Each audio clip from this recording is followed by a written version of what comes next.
তোমরা সবাই সর্ষে দেখতে পাচ্ছ?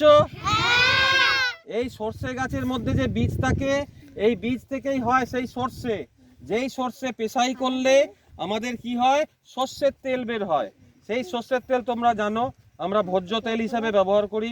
এই সর্ষে আমরা গায়েও মাখি, সর্ষের যে তেল হয়।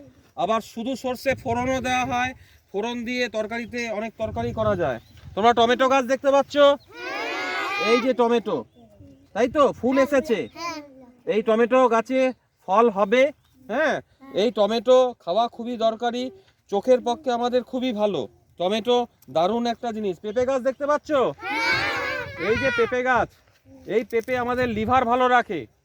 এই পেঁপে আমাদের লিভার ভালো রাখে। পেঁপে খেতেই হবে। পেঁপের মধ্যে অনেক এমন উপাদান থাকে যা আমাদের শরীর খুব ভালো রাখে। আচ্ছা, তোমরা সিম গাছ দেখতে পাচ্ছ? ওই সিম আমাদের খেতে হবে। সিমের মধ্যে থাকে অনেক মিনারেলস এবং ভিটামিন।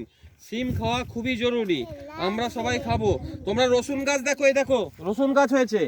রসুন গাছ দেখতে পাচ্ছ? এই নিচেই হবে হচ্ছে রসুনের কোয়া। এই যে গাছটা দেখতে পাচ্ছ, এর ঠিক নিচেই হবে রসুনের কোয়া, যেটা বিক্রি হয়।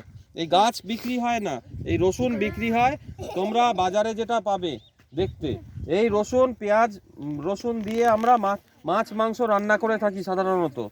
আর আছে হচ্ছে গিয়ে বাঁধাকপি, এখানে দেখতে পাচ্ছ।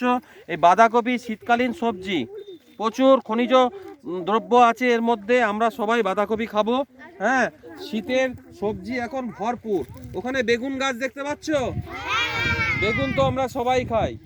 বেগুন খেলে অনেকের অ্যালার্জি হয়, কিন্তু কিন্তু ওই বেগুনে কি করে, লিভার ভালো রাখে, বুঝতে পেরেছো? যাদের অ্যালার্জি নেই তারা অবশ্যই খাবে, আর যাদের অ্যালার্জি হবে তারা বুঝে শুনে খাবে। ঠিক আছে, আজকে এই ছিল তোমাদের প্রকৃতি পাঠ। আজকে এখানেই শেষ করলাম।